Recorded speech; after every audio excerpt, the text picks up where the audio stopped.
What is up, guys? Here is the Second Life MMA Meeting Podcast. We talk all things MMA, and I hope you guys are having an awesome day. Welcome, everybody.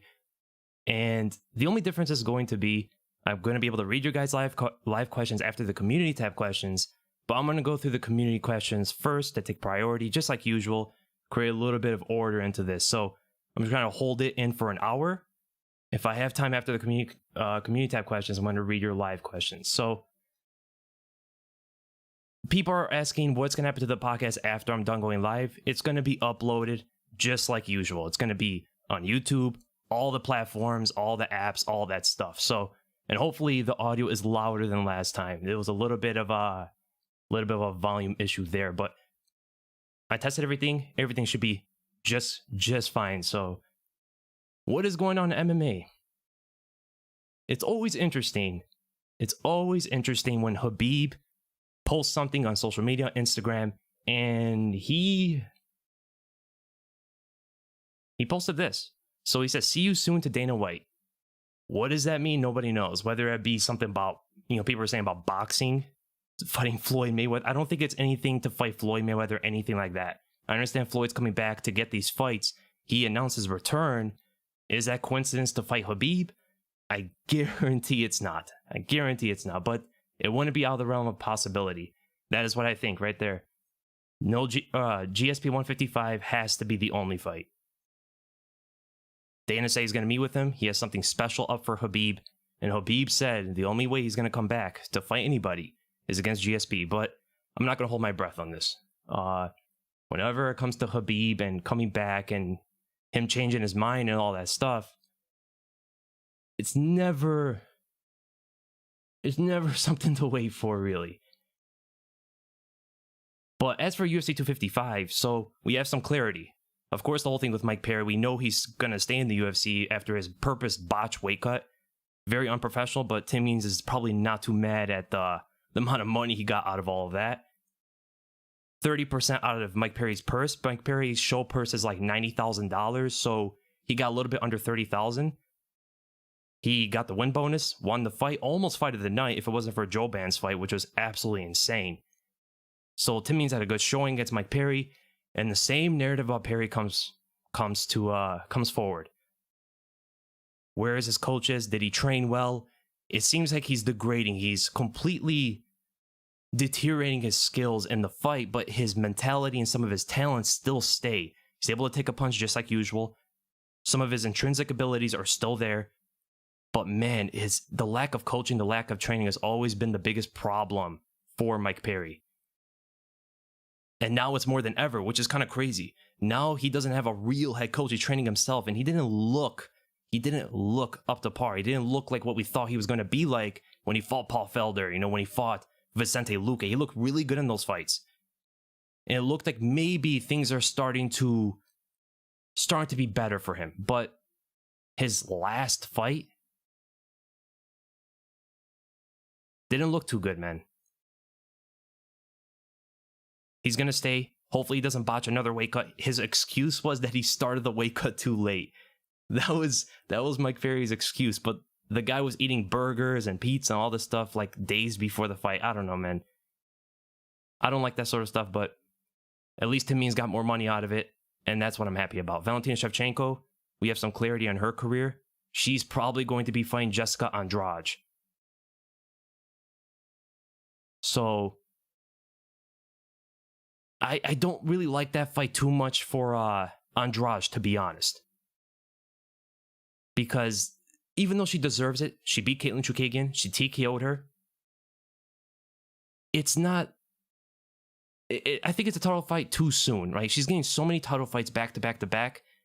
And I think she needs to really get to the groove of things, go through a list of fighters before she gets that title shot and gets more confident in her skills, because when she's fighting the champions after like one fight, it's not allowing her enough time to, start to like progress her skills to eventually fight that champion. And Shevchenko's another beast, man.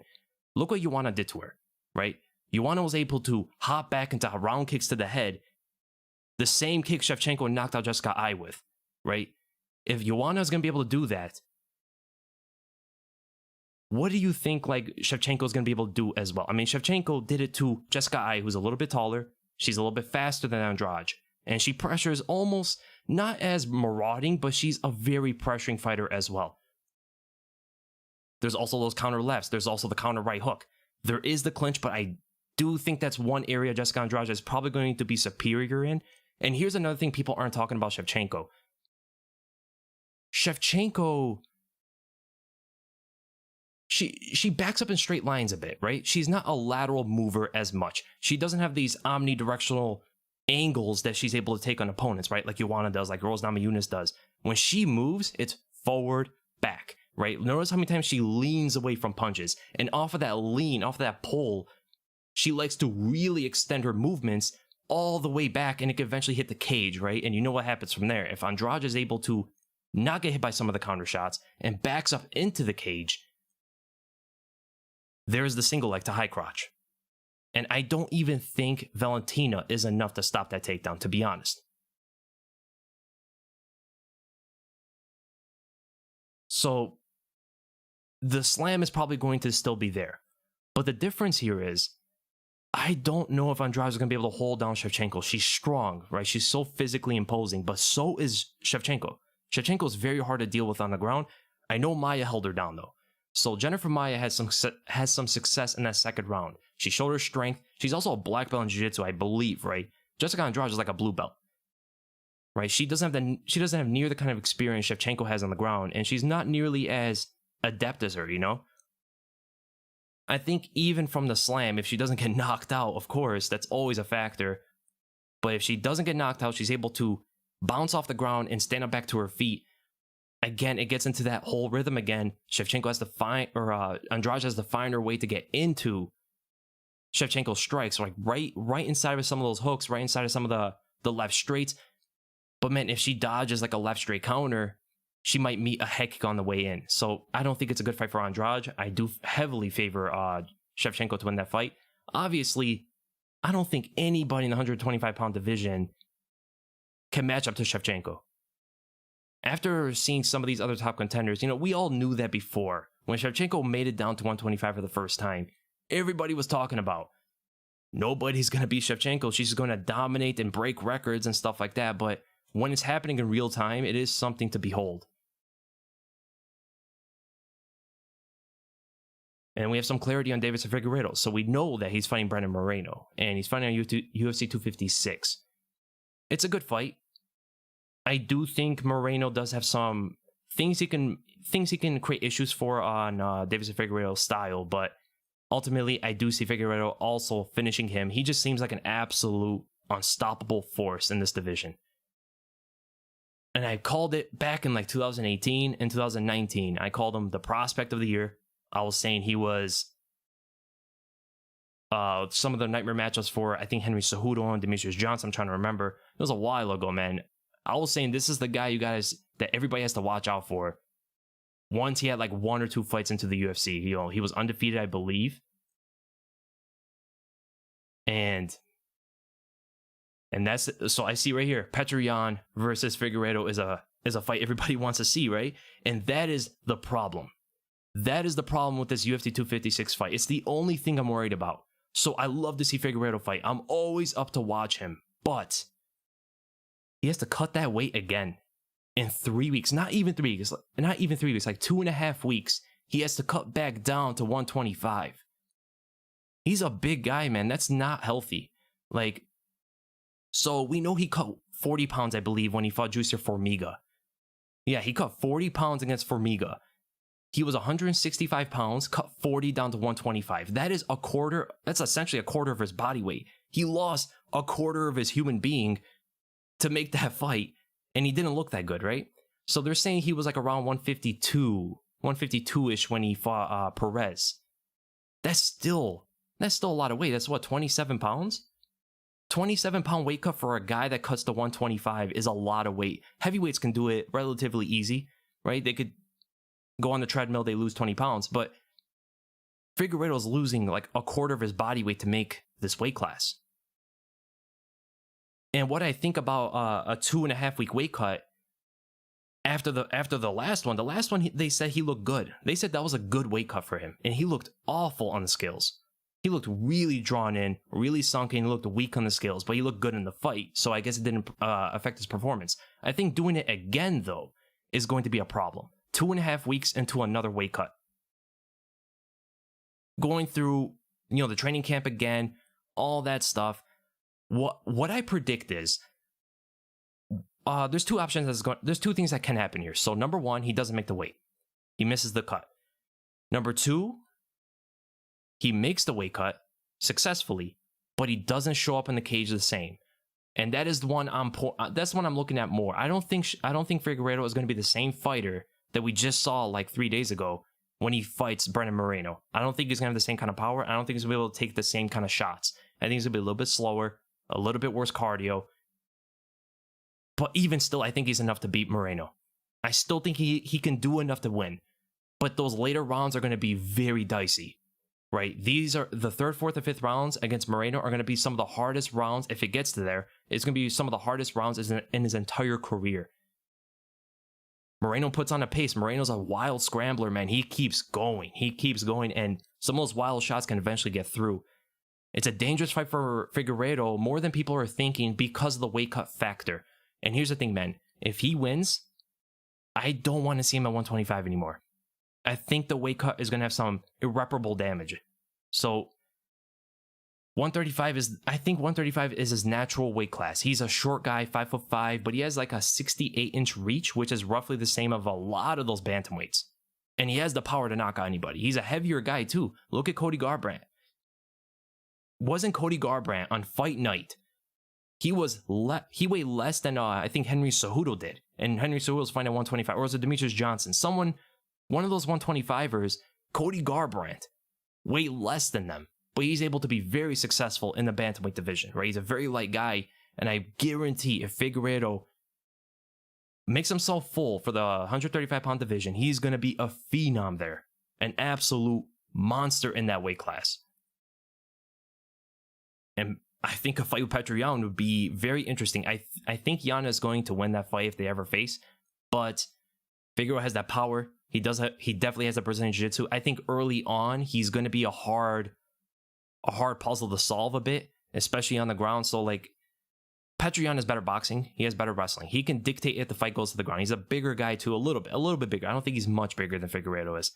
They're about the same height, and I think Yan is just a little bit more full, a little bit more muscle bound than Figueiredo. Maybe not. Figueiredo's like, he has like this lean muscle thing going on with him, but Yan is more like full with everything. So physically, I think Yan's a little bit bigger. I think he's gonna be able to stop some of the takedowns. I think he's gonna be able to outbox Figueiredo as long as he does not get hit by that straight right sniping shot and some of those kicks to the body. I think Petr Yan should be able to defeat him. But speaking of Petr Yan, at least now we know why he's not fighting. So he was pulled out of UFC 256. And the reason was due to a visa problem or something. He wasn't allowed into the United States, and it's probably due to everything going on as well. That fight with Aljamain Sterling was going to be very exciting. I had Petr Yan winning that fight actually pretty comfortably, to be honest. I think his takedown defense was enough to stop Sterling's offense, and his striking is just way superior. He hits harder, he's faster. His understanding of angles, understanding of switching stances at the correct time is absolutely elite. I think the only guy that can match him somewhat was a prime TJ Dillashaw. And I can't wait to see when that guy comes back. Who knows how he's going to look. Yeah, exactly. TJ comes back. Who knows how he's going to look after the PED problem. So how much did that actually affect his game? Because he definitely had power. He was very fast, he had power, and he had 5-round cardio. Very, very unique combination of the three right there, right? There's very few fighters who are able to have like all three of that. Be very quick, very powerful, and have that power for 5 rounds, never really gassing out. And I can already see a lot of people saying, why is Kamaru Usman like that? Not going to say anything about Kamaru Usman, obviously. I think Kamaru Usman may be just a genetic freak. I'm not one to put blame or point fingers at someone that, you know, people think are doing PEDs, but haven't been caught, or there is no evidence to it. Johnny Hendricks is another one. I know a lot of people point to Johnny Hendricks for the PED stuff, but again, there's no real evidence. but I know everybody's talking about. Yeah, Kamaru Usman's a freak. Absolute freak, man. He's huge for the weight class, too. But he weighs low, which is weird. So he's physically imposing, but his weight isn't actually all that much. So, right from that, what else is going on in MMA? Oh, did you guys really look at the UFC card after UFC 256? So, the end of December is going to be very, very good. UFC 256 is obviously a good card with Figueiredo versus Moreno, Tony Ferguson versus Oliveira, JDS versus Gan. You got Vettori versus Jacare Souza. There's many good fights on that card. But the card after that is crazy. Leon Edwards and Khamzat Chimaev's card looks like a pay-per-view card, and it's a fight night. We are in for a treat, man. So we got Leon Edwards and Khamzat Chimaev headlining the card, of course. We got Stephen Thompson versus Jeff Neal. That's so exciting. That's one of the most anticipated fights of the year. Marcin Tybura versus Greg Hardy's pretty interesting. Hardy is finally getting that test, that contender test. Right? This is the guy like Marcin Tybura is someone that a lot of people wanted to see how Hardy would come up against, right? Hardy is a prospect. He's been winning or getting disqualified or no contest. At least he's not losing like that. And the only loss he really had, if my memory serves correctly, was against Alexander Volkov. And he didn't look that bad considering who he was fighting on short notice, right? Tybura is a better fighter. He's more skilled. He does things better. He's all around just a better technician in the cage. But he doesn't have the greatest chin, and Greg Hardy can hit pretty hard.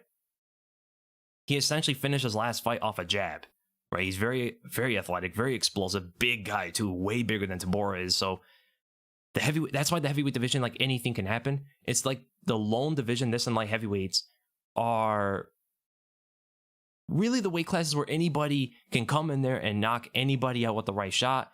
Of course, the probability of that happening is very low, but it's much higher than the other weight classes. And that's why a guy like Greg Hardy can come into the heavyweight and do what he's doing. You would never see a Greg Hardy in the featherweight division be able to be successful and victorious so often, right? That is why you have to give some of a chance to Greg Hardy in this fight with Tybura. Also, he has a student's mentality in the game. You got to give him some credit, man. He's trying to learn. He's trying to understand fighting. He's trying to understand MMA, and he is getting better. He's pacing himself a lot better. He's doing like leg kicks and stuff like that. Usually you'll see people who are very arrogant of the sport and not have this kind of mentality so early in the game, right? It might be because he was an athlete before, right? He's a football player before, and maybe that mentality of sticking to being a student and trying to learn, that may be one of the benefits coming from another sport into this one, right? Another fight we have, Marlon Moraes versus Rob Font. That's amazing. Rob Font's one of the best boxers of the bantamweight division. People really overlook him. He trains with Kelvin Cater, and they have that very similar style, man. Marlon Moraes, because it's 3 rounds, he does have a huge advantage in that fight. You got Misha Serkinov versus Ryan Spann, which is a good fight. Jose Aldo versus Marlon Vera. That fight's insane. That fight is out of this world, man. Marlon Vera probably got a little bit of stardom after defeating Sean O'Malley, and a lot of people are getting behind him, right? He has a lot of skills. He is like a top 15 fighter for sure, probably even top 10 fighter. Good leg kicks, good kicker overall, but I don't think he's going to be able to outkick Jose Aldo. I don't think so. I don't think he's able to outpace him, really. He's more of a defensive guy. He's very patient. He likes to move around, move back, and all that stuff. But that is a big reason why I think Jose Aldo might take over the fight. He's also way bigger than Marlon Vera is, way more powerful, and he's probably even faster. We do have Michel Pereira versus Kalen Williams, Chaos Williams, who just knocked out Abdul Razak Al Hassan, of all people, with one punch. That's like a meme fight. These are the two guys that everybody loves to see. Everybody loves to see them fight, but you never know what's going to happen. And whenever the fight gets finished or however the performance is going to go, it's always going to be very, very entertaining and not what you're used to seeing. Can't wait for that fight. There's also many other good fighters on here. Alexandre Pantoja, Bilal Muhammad's on the card. Darren Wynn's on the card. Ayman Zahabi's on the card. People were really high on him before. Insane card. Looks like a pay-per-view. But off of that, let's go right to the first question. We're going to go to Roberto Kamaru. Hope I pronounced that right. Hypothetical fight. So Israel Adesanya versus Rumble Johnson. I got to go with Adesanya. He's way more skilled. He's going to be able to counter everything Rumble does. Rumble's pretty fast for a light heavyweight, but he's not fast for Israel Adesanya. Right? And that was... People talk about Rumble's power. And yes, he has one-shot knockout power. He's one of the most devastating punchers to ever grace any MMA cage. But I don't think that is the thing about him. I think it's a speed. And that's what Daniel Cormier alluded to. It's how fast he gets in on you. You don't know how fast he is until you're in front of him. This is almost like what it seems like with Ciryl Gane, right? People who are standing in front of him finally feel that speed. And I think that's the same thing for Rumble Johnson. He's not as technical. He doesn't have the wrestling. He doesn't have the cardio. I think Adesanya has many advantages in that fight. Colby Covington versus Khabib. That's a good fight. I think that's a competitive fight. Colby's obviously the bigger man. Because of his size, he's going to be able to wrestle with Khabib a little bit more. Will he be able to stop the takedowns? Not all of them. Just like RDA was able to take down Colby Covington, I think Khabib will be able to as well. Khabib is also way better on the ground. He has more power than Colby Covington, which is ironic.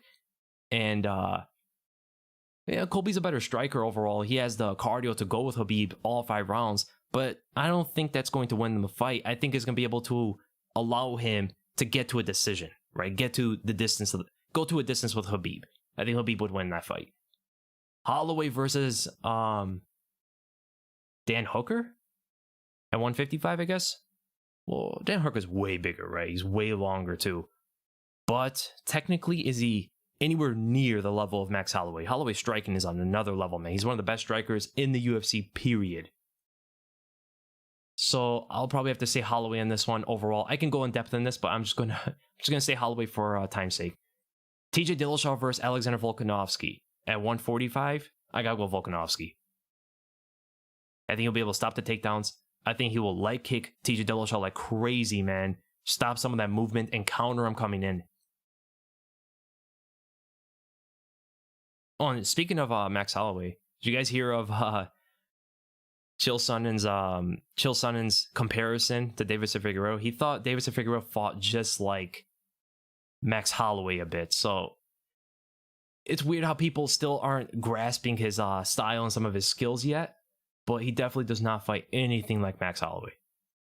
Anything. He's not long. He's like almost as long as Holloway too, which is pretty. I guess that's the only comparison. So, second question, go to Main G Mutt. Do you think more should be done with fight IQ training and drilling? It seems that technique is heavily prioritized when so many fighters make poor decisions in fights. I believe this is what makes champions like Jones, Volk, Triple C, GSP, etc., etc. Yeah, fight IQ training is a little bit interesting because how would you actually go about doing that? I think fight IQ, just IQ in general, is something you just have, right? You're able to create things when the fight is happening, right? Now, game planning is something different. That's generally what the training camp is for. That's what the coaches do with you. The IQ part of it is how do you adapt, right? How do you adjust when things go wrong or to make things go better for yourself? Triple C, Henry Cejudo is a prime example of this when he fought Marlon Moraes. He had a very shaky first round, right? He was getting kicked, he was getting beat in that first round, and he had to make an adjustment that his corner, I think, didn't even realize what he had to make. You know, it happened so suddenly. Things went south very quick for the guy, for Henry Cejudo. He made the adjustments himself in the second round and carried it on into a finish. That is crazy. And ever since that, now it seems like people understand the blueprint. Right, Cejudo seemed to put some kind of blueprint to fight Marlon Moraes. Maybe you can say Jose Aldo was the first one to pressure him and do that stuff, but Henry Cejudo is the one who really implemented it to perfection, pretty much. And he had the wrestling to go with it. That's what Jose Aldo didn't really have. And that's why I think a lot of people are going to be able to beat Marlon Moraes ever since Henry Cejudo did that. Jones, with his high kick on Daniel Cormier that you see in the picture here, the IQ part of it is how he was able to implement and actually apply his game plan in the fight. He didn't go right away into the high kick and body shot conditioning. He didn't go into that right away. He had to do stuff to make the fight get into some kind of rhythm so he can start going to the body. Goes to the body for the first round a few times, goes to the body many times in the second, and eventually goes into the high kick. That is fight IQ. How you apply the game plan is a little bit different. I don't know how you could do that in training and drilling, right? Because the fight IQ, it doesn't come from your corner. It really comes from yourself, in a sense. Not to get super deep about it, but that's pretty much what it is. Then we go to next question. Gourmand Clar. Would Darren Till be considered a nightmare matchup for Usman if he was still at 170? That's interesting. Because besides having much better striking, Till has great takedown defense and is also great at getting back to his feet, and Usman will also have a hard time holding him against the cage in the clinch. That is a very, very good point. So I never thought about Darren Till fighting Kamaru Usman until now. First of all, we have to know he's probably never going to come back to 170. He looks right at home at 185. He looks perfect for the weight class. It's crazy to think that he fought at 170 for so long. He never really needed to be there. But if he fought Kamaru Usman at 185 or 170, yes, he has a style. He has things about him that are going to make Usman struggle in the fight a bit. He's hard to hold against the cage. He's very big. He's very strong. Who holds Darren Till against the cage? I can't think of a fighter who really had that kind of advantage over him, right? Even when you talk about Robert Whittaker, who's very big, very strong. He could even do that to the same kind of thing that Usman does to all of his opponents, right? Also, who takes down Darren Till and holds him to the ground? Robert Whittaker couldn't get him to the ground. Jorge Masvidal and Donald Cerrone timed a very well, I think, double leg takedown to get him down, but they rolls right back up to his feet. He also has great fight IQ, Darren Till. His left hand, I mean, if you have a left hand or a left kick, and that's generally like the biggest weapons you have, also the jab, of course, maybe some side kicks to the knee, you have a limited amount of tools you're working with, but yet you are able to be so successful with them, a la Conor McGregor. That shows high fight IQ. That just shows a natural understanding of the game of how to use some of your limited weapons, right? Able to land the left hand, countering or going forward. And that's going to be a problem for Usman, right? How is Usman going to enter into that distance and get away from the counter left hand? The same left hand he dropped Robert Whittaker with. Whittaker's very fast, man. He's a very good striker. And still, Darren Till is able to catch him with that same punch. Everybody knows it's coming, and he's able to still land it on the best strikers in the world. Usman is a bit sloppier than guys like Whittaker and guys like Masvidal to enter, right? He uses his reach, but he's not going to have a huge reach advantage over Darren Till, right? I think a 2-inch reach advantage, but Darren Till's like 2 inches taller, maybe even 3 inches. So his reach factor is not going to be able to work against a guy like Darren Till like it has against other guys. Shooting it for takedowns from a distance is something you're not seeing from Usman as often as before, right? It might be due to his knees, that he has really bad knees, and I don't know if he got that fixed, but that might be a big reason why he's not shooting in as much as he did before, and that will be a problem. So ultimately, yeah, I can see Darren Till as considered as one of the nightmare matchups for Usman. I still think Gilbert Burns might be the nightmare matchup, but if Darren Till came back down to 170, he's like a solid number 2, man. He's a hard fight for Usman. Great question. And then we go to Joseph Walker. Look at how tired and dead Dana White has looked after recent events, even when they've gone amazingly. You could see his job is having a bad effect on his health. Even if he does look like he's been on the sauce recently, but that's a whole other question. Yeah. Do you think it's time for him to retire? And if so, who do you think should take his place? My vote is for Uncle Chael. I don't want Dana White to leave. I actually like Dana White, just entirely. I never want him to leave. He seems right, and he's been doing the job forever. Like, who can take his place, honestly? I'm trying to think who could. You're saying Chael Sonnen? Maybe Chael can, but I have a feeling he might turn a little bit WWE-ish, which I don't want. I have a feeling. I don't know for sure. I just have that feeling about him. He understands the business side of it, and he would try to promote his fighters very well. And I know that from Chael for sure. He'll be a great promoter for the fighters, but I think he might be a little bit overboard with it. I think it might escape the martial art aspect of the game. But yeah, Dana's looking older. He's looking tired. The job is not easy, man, especially during a pandemic. I mean, think about that. Think about doing his job now. I understand guy gets a bunch of money to do it, but getting no sleep, having to have all these headaches with all these fighters, and venues and business owners and all this stuff. I don't know, man. I don't know if he's going to leave. He said he's going to be around for a long time. And then with a Jonero, who won between Amanda Nunes and Valentina Shevchenko's second fight? I had Nunes. I had Nunes winning. I know a lot of people have Shevchenko winning, and I could see it 100%. I don't think it's a robbery, but I think Nunes was able to control the fight a little bit more. Was this before or after the new rules? I forgot. I haven't looked at that fight in a long time. You know, who do you guys think? Amanda Nunes, Valentina lost. Valentina won round 5. No one could beat Nunes. The only person that could beat Amanda Nunes is Valentina Shevchenko, but I think Nunes won that second fight. The third fight has to happen, though, for sure. And then we go to Marks on. How do you think Charles Oliveira, with his current skill set, would do in rematches to people he's lost to? Felder, Cerrone, Pettis, etc. Max Holloway, that fight was weird. I guess against Max Holloway, don't run into the cage. But I guess against Paul Felder, Cerrone, and Pettis, for an example, stick to the striking a little bit more. He tried to wrestle a bit. And his striking just overall got so much better. His grappling seems relatively the same. He's still going for the high risk submission attempts and stuff like that. But it's really his understanding of movement and position in the striking that's getting him a lot of wins now. He's more confident there. And because he's more confident in the striking, he's generally going to be more confident in a fight. Because he was always confident on the ground.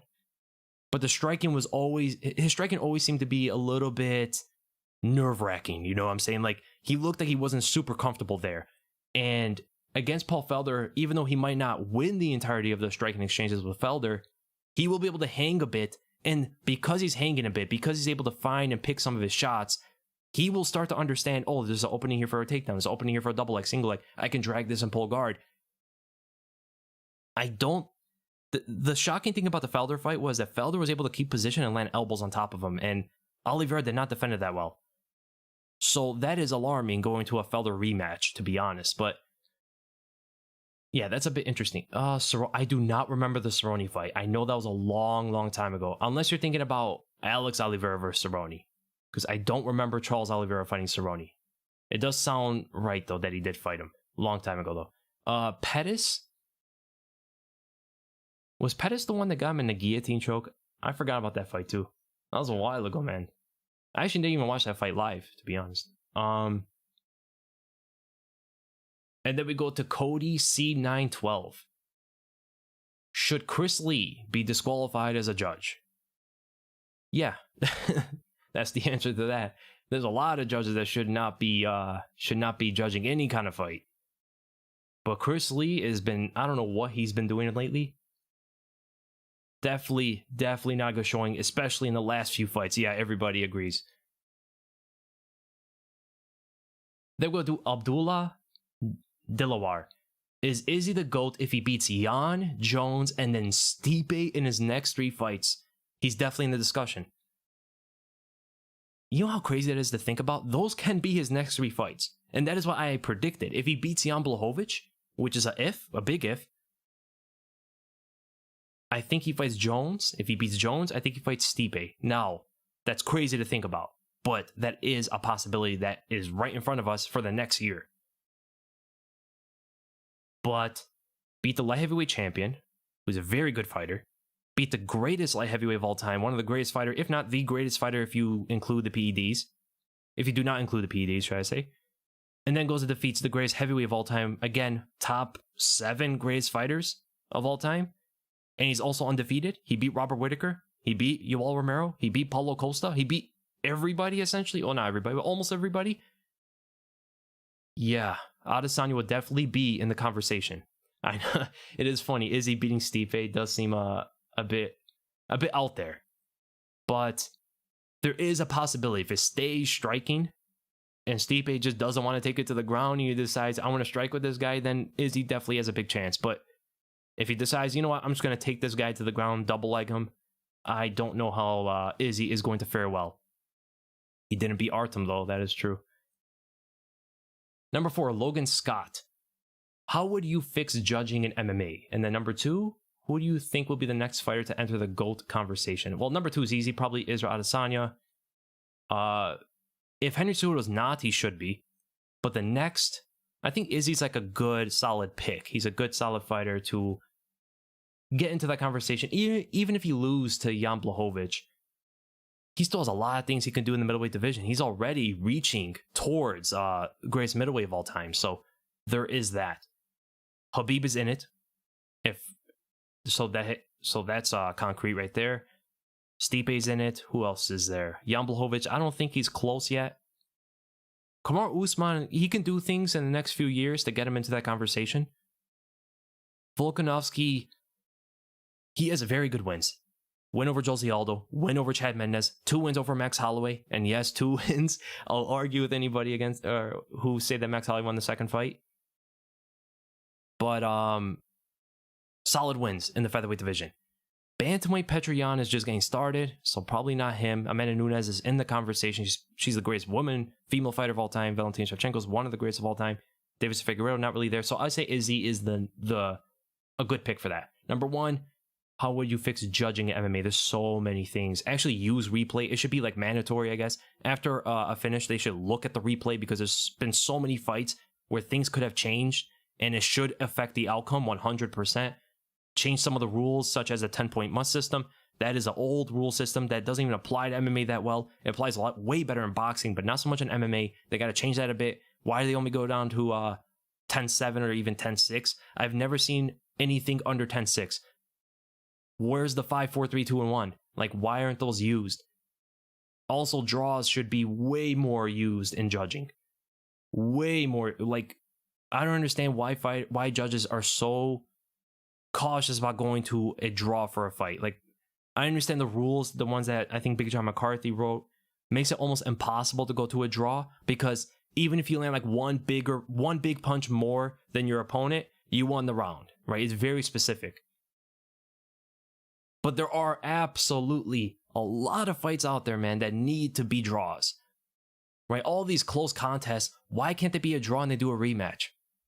That should always be a thing, too. Like, if there's a draw, it should go into a rematch unless there is a number 1 contender that cannot be denied, like Tony Ferguson back in the day. You know, when Tony Ferguson was on that win streak, he deserved to fight for a title no matter who went to a draw with Khabib or something like that, right? Unless it's something like that, then it'd be different. If you go to a draw, you go to a rematch. Draw should be used a lot more. 12-6 elbows should be eliminated.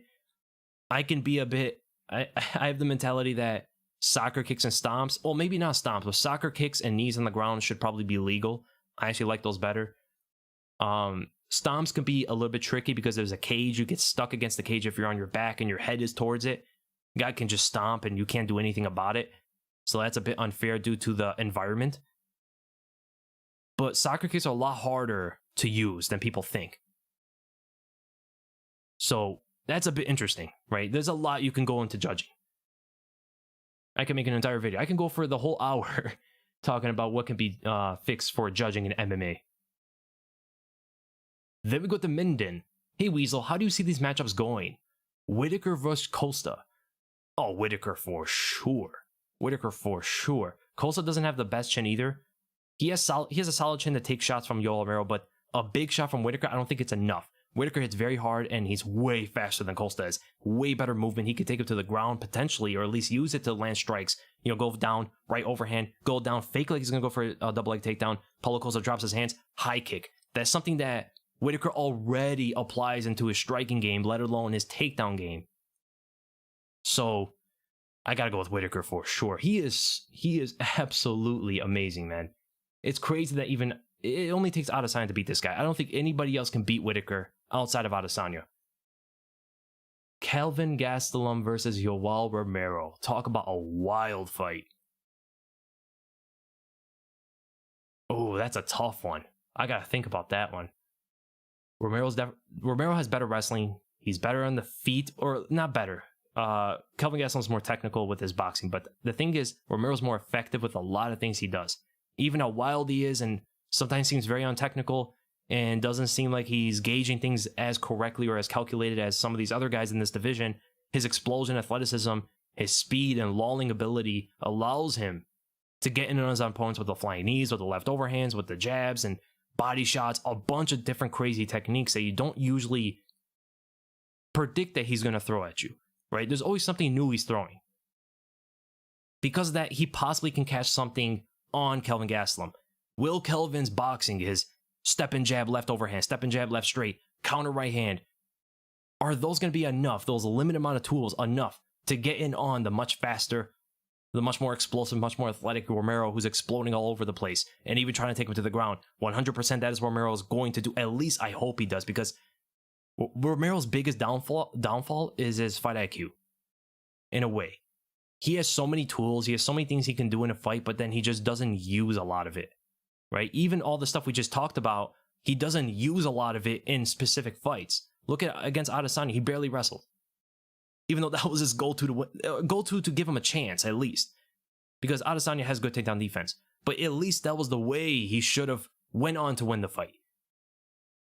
Kelvin Gastelum has that takedown weakness, I guess you say, in the middleweight division, because these guys are so much bigger. Look what Chris Weidman did to him. He took him to the ground, controlled him, and submitted him. Romero doesn't have the best control on top, but his takedowns are much harder to defend against than a Chris Weidman, if he really commits for one. So it's a tough one. It's really tough. It all comes down to, what does Romero do in the fight? What are some of his decision-making skills in the fight against someone like Kelvin? Kelvin has a limited amount of tools compared to some of the other guys that Romero fought, that like guys like Adesanya, even Paulo Costa, even Robert Whittaker. So it might be easier for him to game plan for and use more of his tools, seeing some of the same strikes come out of Kelvin Gastelum throughout the entire fight. So I'm going to go with Romero, but I'm never confident with something like that. McGregor versus Tony Ferguson, gotta go with McGregor. Tony can absolutely do things. He can absolutely make things work against McGregor with his volume, with his cardio. If he can survive the first 2 rounds and not get countered too much, he definitely has a huge chance of winning this fight. And not only that, wrestle. Tony never shoots, but he used to shoot back in the day in the welterweight division in tough, earlier in the UFC. And he was very successful. He has some really good takedowns, especially that single leg, which also goes into the ankle pick, of course. But if he uses wrestling after such a long time of hiatus from it, I think he has a huge chance of beating Conor McGregor, right? Because Conor does not want to go, he doesn't want anything to do with the ground against Tony Ferguson. Nothing to do with his neck. Like, if Tony Ferguson touches his neck, it'll be very dicey for Conor. Just that. But if Tony rushes in with those lunging punches, with the Superman punch, with a lunging jab, with the front kicks from a distance, I think McGregor will be able to counter him and hurt him. Tony's taking a lot of damage. The damage he took against Gaethje can be life-changing damage. We don't even know if he's the same guy after that. So if I factor all of that in and what I saw from him in his last performance, I gotta go with Conor McGregor. I think he TKOs him, to be honest. I think Tony's taking too much damage. He's older. He's like 36 years old, and he's been fighting for a long time. He's in the lightweight division. There's barely anybody in this division that are 36 years old, you know? It's a tough one. I love Tony Ferguson. I love Conor McGregor. 2 of my favorite fighters in the UFC. But I think Conor would take this one. I don't think anybody beats Conor right now in the lightweight division. If you really think about it, I went through all the fights and I just don't see anybody who I would say would defeat him, you know? And then Khamzat Chimaev versus Leon Edwards. Oh man, this fight is all the rage right now. We got the Khamzat fans, we got people on the train going high speed right now. Leon Edwards, everybody's counting him in. He's the 3rd ranked contender. He's a very good striker, one of the best strikers in the UFC right now. And people don't like the disrespect he's getting, but I'm gonna go with Khamzat Chimaev. I won't be surprised if Edwards wins, though. I will not be surprised at all if Edwards is able to get it over Chimaev, outstrike him, defend some of the takedowns, and usually just keep the range, right? Khamzat's not the fastest guy coming in. He's not the most tricky fighter to enter on his striking. I think Leon Edwards should be able to connect with a bunch of things while Chimaev is trying to come in close, if you know what I'm saying.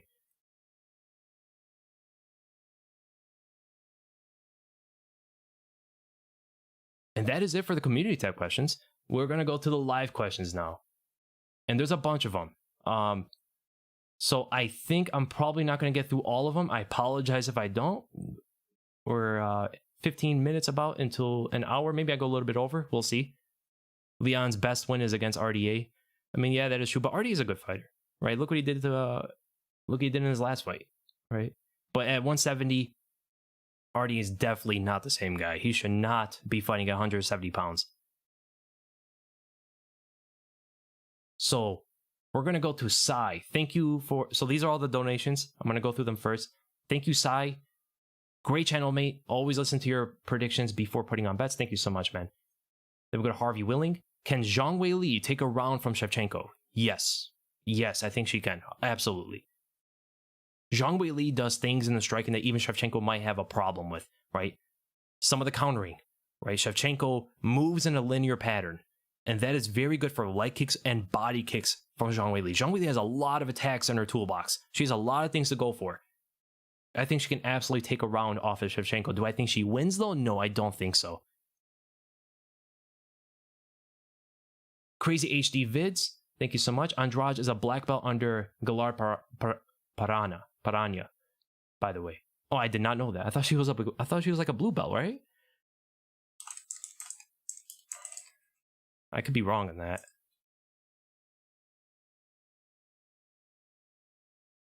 Yeah, she is a black belt. Wow. So, thank you for correcting me on that. I would have probably thought that and never check on it. Thank you, Intent Chief. I think Merab Dvalishvili could be a future star. Yes, his wrestling is out of this world, man. He's so dominant, and that is the guy everybody thought would be Sean O'Malley. He's the guy that people thought that Sean O'Malley did not want any part of, even though he was kind of poking jabs at him on social media and stuff and trash talking. That was the guy a lot of people thought that O'Malley did not want anything to do with, and he wanted to surpass him, get over him, and fight the contenders, you know? Don't get to that guy yet. But yes, Merab is an absolute monster in that bantamweight division. Thank you, Stampede OP. Hey, Weasel, how do you see Conor versus Makhachev going? I think it's early to really assess Makhachev's ability against guys like Conor McGregor right now. I understand he is the future of the division. He's almost like a Khabib. He wrestles a little bit different. Even though it's the same kind of style, he does things a little bit different than Khabib does. He's a little bit more explosive with a lot of things, but not as clinging as Khabib is, you know what I'm saying? He's also an overall better striker offensively, though. Like, his bodily mechanics work a little bit better than Khabib's, but Khabib's reaction timing and his reflexes seem to be much better than Makhachev's. I will say Conor, but I have to see a lot more from Makhachev. He hasn't had that level of competition yet to really be confident in him. Lewis Gordon, thank you so much, man. Love from Scotland, dude. All shout-outs to Scotland, man. Thanks for the videos. I've had questions for ages. What 5 fighters would you move down in a weight class? So how many guys are so big you got to move them down a bit? Is that what you're trying to say? I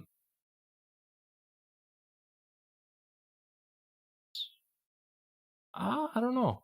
I think everybody's pretty good. I think more fighters should be moving up rather than moving down. Maybe Kelvin Gastelum move down and fight him in welterweight division. He has some success there.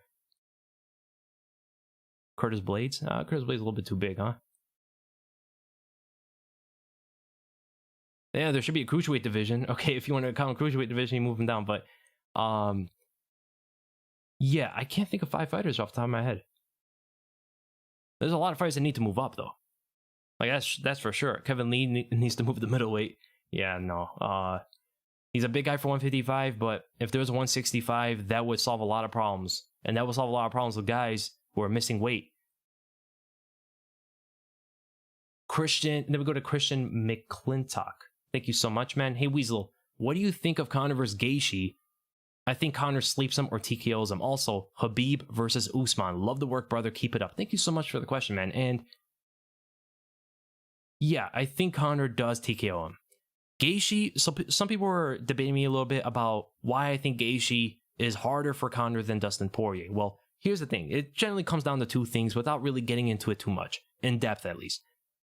Justin Gaethje has the leg kick factor, right? Dustin Poirier doesn't throw any kicks, really. He's more of a boxer with some good takedowns and really good Brazilian Jiu-Jitsu. Justin Gaethje has intensity in his kicks. His kicks are super damaging. And not the inside kick with the power leg, right? Because that would line up Conor's left hand, just like it did against Dustin Poirier, right? If you hit a southpaw fighter on the inside while you're orthodox, Their kick is going to come out. They're going to get the outside foot advantage naturally. They plant for the left hand and catch you flush. The thing is, Justin Gaethje has not the inside leg kick, but the lead leg kick. So he can kick the leg inward, take off the left hand angle completely from Conor McGregor. And Gaethje has some hard lead leg kicks, man. Very hard. He can go to the head, he can go to the body as well. The other thing that he has over Dustin Poirier is the movement factor. He's so much better moving around. He's way more fluid with his movements. Dustin Poirier will have a hard time getting away if Conor's advancing on him, right? Justin Gaethje can at least make some angles to get into some kind of safety. But I ultimately do think Conor would counter him, catch him, he's faster, he hits. Nah, I don't know if he hits harder, but he is more precise with that left hand. He has better kicks, and there's no takedown factor from Gaethje, so I think Conor would take him on for sure. Also, Khabib versus Usman. I think Usman's a little bit too big. I think he's a little bit too strong. He's a very good wrestler. He's probably not going to get taken down that easily. Even if he does, I don't think Khabib is going to be able to control him that easily. Also, Usman has more power on the feet, way longer. Overall, I think it's a hard matchup for Khabib, but it is competitive. Thank you, Michelle Pereira. Thank you so much, man. What do you think of Raoni Barcelos at 135 and how he matches up with the top 10, top 5? He's incredible. Barcelos is absolutely incredible. You see his last performance? The guy's striking skills remind me very much of Jose Aldo. And not just like the cosmetics of it. The skill is there.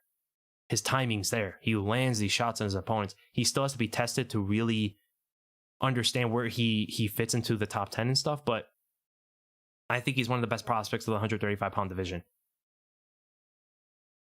Thank you, Nakul Yadov. I really apologize if I mispronounce your names. Do you think RDA weakened his legacy moving up to welterweight? Yes. A lot of losses at welterweight, a lot of bad performances.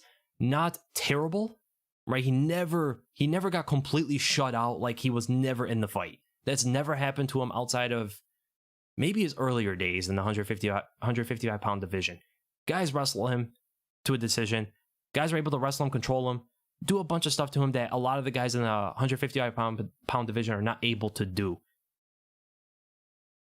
So, yeah, it weakened his legacy when you look at the record part of it. But when you look at the styles and look at the skills and what he's done, he's not in his natural weight class. He's still one of the absolute best fighters in the UFC. You could probably, if you want to go in depth with a GOAT list, you could probably do top 30. He's probably somewhere in the top 30, top 25. And when you talk about lightweights, he's like top 5 for sure. He's so underrated.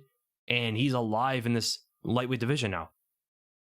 He's doing things now that have a lot of people on notice. Then we go to Bill Full Strike. What do you think about DJ versus Figgy? This fight to me is super interesting since DJ is so well-rounded and cerebral, but Figgy is so slippery. Yeah, I would love to see this fight. I hope DJ, if he becomes a free agent again, comes into the UFC and fights Figueiredo, because that is the fight we need to see. DJ is technically better at almost everything he does, from wrestling to even a lot of his striking. Brazilian Jiu-Jitsu, control, clinch work, everything, movement. But Figueiredo has that one-shot power that nobody else that DJ's ever fought had. I mean, John Dodson hit hard. John Dodson dropped him like 3-4 times in their first fight, which a lot of people don't remember. But that one shot from behind the ear, on the chin, no matter where he hits you, he drops you. And he's a sniper, which is a little bit different than what John Dodson was. He's very long too. DJ has to get in on him. If DJ had problems with anybody, like when you look at their physique, when you look at their size, their skills, anything, it's generally these long fighters. He has a hard problem with a lot of them, even over there in one championship. Remember his first fight? He was getting uppercut like crazy. He was moving in, but then getting countered by those uppercuts by a guy who's like 5'7" or whatever. And then you look at Tim Elliott. Tim Elliott put him a lot of danger in that fight. Dominic Cruz put it on him. I think Figueiredo, because of his length, because of his distance work, because of his Brazilian Jiu-Jitsu, specifically some of his chokes, just like Tim Elliott got on DJ, if DJ commits for that double leg takedown, which he does heavily. When he goes for a double leg, he goes all the way in. That can expose the neck a bit. Figueiredo may not win a decision over DJ, but he is the guy who can win through a finish better than anybody else can against DJ. 100%. On the ground or in the striking. Then we go to Pain and Pyro. Thank you so much for the question. How do you think Khabib would hypothetically fare against a jiu-jitsu ace, someone like the skill sets of Ortega, Maia, Burns, Hall, Dern, etc.? Okay, so people will probably point out RDA. RDA is like a 3rd degree black belt or 4th degree black belt in Brazilian Jiu-Jitsu. He's high level, but he's not a guard player necessarily. He's more of a top control guy, gets ground and pound controls, maybe gets an arm triangle. He's very top heavy with his whole style. The guard game is what people want to see.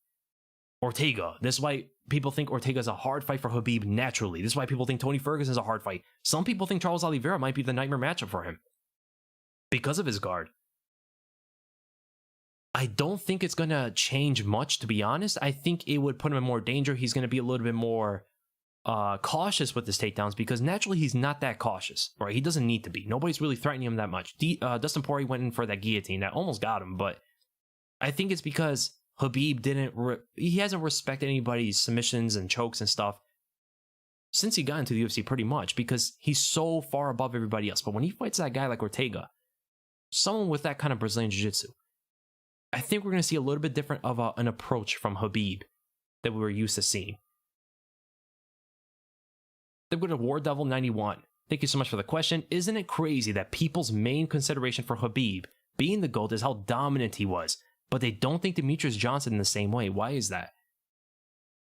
Well, the thing is, we've seen DJ lose fights and lose rounds, right? When we're talking about domination, nobody is really on Khabib's level, necessarily. I mean, he's gone through and not only dominated, but the way he's dominated opponents, 50-43s against Ally Quinta, winning 10-8s against almost everybody he's fought. DJ hasn't really done that to the level. I mean, he's very dominant. He was one of the most dominant fighters of all time. But when you look at him fighting someone like John Dawson the first time, getting dropped 3-4 times in the fight within 2 rounds, he lost the first 2 rounds. Probably first round was a 10-8 against him. Could have been in the new rules at least. That's pretty bad. Look at him getting not shut out completely, but losing the fight at Dominic Cruz the way he did. He went up to 135, but you can point to the argument that Khabib never went up to 170. So maybe you could point to things there, an argument for Demetrius Johnson over Khabib, or at least put Demetrius Johnson in some kind of comparison in the legacy status. But the domination is not the same. We also just saw Demetrius lose to Henry Cejudo in a close fight. Yes, it was a close fight. People think he won, but Khabib has never had a fight like that. There's never been a Khabib fight where you thought, oh, maybe he lost outside of Gleison Tibau. And that was like what, his second fight in the UFC? And still, I think he won that fight. Like, if you look at the way the fight went and how they score, Khabib won that fight. In the new rules, maybe Gleison Tibau wins. But yeah, the domination is a little bit different. Although Demetrius Johnson should be 100% top 5 fighter, everybody's list. Then we go to Born Stellar. Thank you so much for the question. Unpopular opinion, or option? Opinion. I think you wrote the wrong word there. But I believe Henry had the easiest raises to double champion, with a conservative decision with DJ to knock out TJ in a weight class that he never competed in, to Cruz, who was out for 4 years. Yeah. But here's the thing. Okay, so he had the decision over DJ. It was a controversial win. Very, very close fight. Could have went either way. We'll say we give it to him, but slightly. And then the TJ win didn't really change his path to become double champion, right? It was a fight with Marlon Moraes, right? He beat Marlon Moraes to become the double champ. That was a clear-cut victory.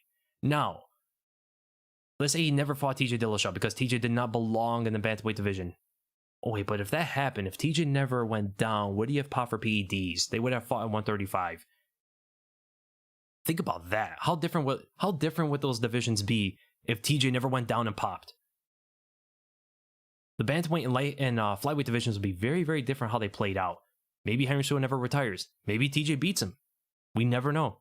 But yeah, I don't think he had the easiest way. I honestly think Conor McGregor, outside defeating Jose Aldo, which is an amazing win. All credit to Conor McGregor for one of the best championship wins in history. But going up to fight Eddie Alvarez, after losing to Nate Diaz and having a close fight with Nate Diaz the second time, going to fight Eddie Alvarez, which was a very favorable fight for him, I think that was a little bit easier than fighting Demetrius Johnson, winning a close decision, going and then fighting TJ Dillashaw, even though he wasn't in his right weight class, then goes and fights Marlon Moraes and pretty much shows the blueprint how to beat him, and then goes and defeats Dominic Cruz, which is outside the double champion stuff. I think Conor's a little bit easier because he was the first guy to do it. So, or second, was he? No, he was second guy to do it, right? No, first guy to do it simultaneously, but he was like the second or third guy to do it in all time. Then with a Braden Spartan. Thank you so much for the question. Future matchup. Giga Jikaze, I cannot pronounce that name right, versus Hakeem Dawadu. I gotta go with Giga. I think his striking is just way superior. I know Hakeem may have the wrestling advantage. He might have the overall MMA package that Giga doesn't have, but I think the movement, I think the speed, and the understanding of range is a huge thing going into that fight. They're going to double AHS. Hey Weasel, who has the best style to purely outstrike Petr Yan, Prime Cruz, Prime TJ, or Sandhagen? And then who pound for pound from everybody has the best style? Who can outstrike Yan in a purely striking? Okay, when you say purely outstrike Petr Yan, you're talking about only MMA, right? So I don't think Cruz, for sure not Cruz. TJ and Sandhagen, that's a close one between them two. Might be Sandhagen, huh? But TJ does so many good things. But TJ's really good at mixing with his wrestling, which is something Cody Sandhagen does not do. Corey Sandhagen does not do. So I'd probably say Sandhagen. He would go that route more than anybody else. Then with the Lewis Gordon. Thank you so much for the question. Last question might have been too tricky. How about this? How does Darren Till do at 205? Thanks, mate. Okay, that's what you wanted to know. At 205, he should not be there. I think he's way oversized, and he could be fast. He could be a bit powerful with that left hand. There's a lot of good grapplers up there. What if Glover Teixeira gets a hold of him? I don't think, even Glover Teixeira, right? Glover Teixeira takes Darren Till to the ground. I think it's pretty much over for Darren Till. If Jan Blachowicz takes down Darren Till, I think it's pretty much done for him as well. Darren Till has no chin. I think at 205 he'll have a decent chin, but the guys at 205 hit completely different than anybody Darren Till's ever fought against before. When we talk about that Polish power from Jan Blachowicz, a big left hook, a big right straight, a body kick, stuff that Darren Till doesn't usually have to deal with at the middleweight division. Yeah, I don't think it goes too well for him, to be honest. I think 185 is the furthest we go with him. I think he does very well in this division. Then with Oliver Gruntworm Jensen. Thank you so much. I felt that DC's commentary in the Dalby Rodriguez fight was crazy biased. Now I scored the fight 30-27 for Dalby, but I am Danish. What did you score it? I had Dalby winning. I thought it was kind of crazy with the odds. Firstly, they had Rodriguez as a heavy favorite, but Dalby, again, very experienced, all that stuff. I had it for Dalby slightly. Then we go to John Jordan. Thank you so much. Thanks for all the content and the work you put in. Thank you for the support, man. Sufi Mir. Hey Weasel, what are your thoughts on Arman Tsarukyan, future champ? And what would you think of Karo Parisyan with Izzy striking? You're a gangster. Thank you so much for the question. So, Arman Tsarukyan is someone initially we thought would probably be a future of the division when he fought Islam Makhachev. He looked amazing in his debut against him. But then the skills didn't really compare. There was something that wasn't clicking for Tsarukyan in his next fight. So I'll be steadfast. I wouldn't say he's a future champ. I wouldn't go that far. I want to say he is someone we got to look out for because maybe his progression will lead up to that kind of narrative, but not right now. And the Karo Parisyan with Izzy striking. Well, Karo Parisyan was a very good judo artist, right? He was very good with his trips, throws, all that stuff. But how does that deal if you have Izzy striking? Izzy's a distance fighter, right? He's a distance striker. So how is the fight going to get in close? Maybe fighters like shooting on him, it gets up into the clinch, and that's where everything goes on. But yeah, I don't think it's the the necessary kind of takedown style or the grappling style that Izzy needs specifically, right? More of a wrestler, pure wrestler, American wrestler, maybe folk style would be very good with Izzy striking. He always has different options because of that. Then we got a Wavy Turk. I'm a big fan and keep up the good work, brother. Thank you so much, man. If a fighter manages to win a belt in lightweight, welterweight, middleweight, and then light heavyweight, does that make him the GOAT automatically without any title defenses? With the current state of the UFC, when you talk about beat Khabib, Usman, Adesanya, and then Jan Blachowicz, I think it's a good argument. Really good argument, actually. What do you guys think?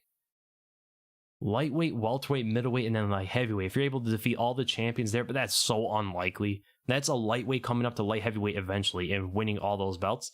That's unheard of. Maybe it's not impossible, but definitely unheard of. I don't think that's going to happen in our lifetime. Then we go to, I'm not going to pronounce this right, I apologize. Marcier Koziev. I can't see that letter. Koziel. Just here to wish everybody all the best, and Khabib sucks. Well, that's not true. But thank you so much, man. Agent Omega. Cannonier versus Kutilaba. Greatest walk down ever. Walk down. I forgot how that fight went. Didn't Kutilaba win? Wow, I cannot believe I forgot. I even went over that fight during my Cannonier and Whitaker breakdown. I was watching that fight, but I completely forgot. Possibly. I have to look back at it. But that is all for the questions. It's been a little bit over an hour. This is really fun, man. Okay, what I want to ask is, do you guys like the live podcast or you guys want to go back to the original? I'll do either. It doesn't matter to me. It's really what you guys want. That's the main reason why I did a live podcast, because I could read your guys' live questions, and it's easier to actually just get it all done. Both? Original? Like original? Live? Okay, both? Well, I can't... Well, maybe I could do both, but that's a little bit different. Live for sure. Okay.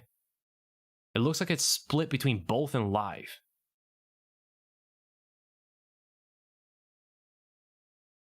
Okay. Well, this is all fun. I loved it, guys. A little bit over an hour, a little bit more than I liked, but a lot of questions, and I was able to actually get to them all, which is really good. So thank you guys all for coming. Thank you to the mods. You guys are amazing. So thank you to Hokage. Thank you to Lavro Sade. Thank you to John Jordan. Thank you to Simply Pump.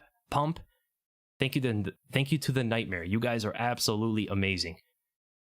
And I'll see you guys next week.